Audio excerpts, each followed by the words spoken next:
A teraz ostáva viera, nádej a láska. Ale najväčšia z nich je láska. Všetko, čo dnes považujeme za duchovne dôležité, poznanie, proroctvá či iné dary, má svoj časový rámec. Láska je však iná. Nie je len darom, ale podstatou Božej povahy. Preto neprechádza, ale trvá.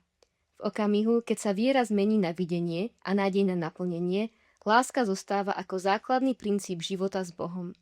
To neznamená, že viera a nádej sú menej dôležité, skôr sa mení ich forma. Viera sa stáva realitou, nádej sa stáva skúsenosťou, ale láska zostáva tým, čo všetko preniká a dáva zmysel aj vo večnosti.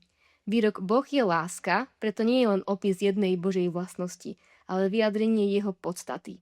A práve preto má tento text takú váhu. Ak je Boh láska, potom posledné slovo dejín nebude strach, chaos ani výkon, ale vzťah. Myšlienka na zamyslenie. Najhlbšia istota kresťanskej viery nie je v tom, čo vieme o Bohu, ale v tom, aký Boh skutočne je. Otázka pre teba. Čo pre teba osobne znamená, že Boh je láska? Je to skôr teória alebo skúsenosť v každodennom živote?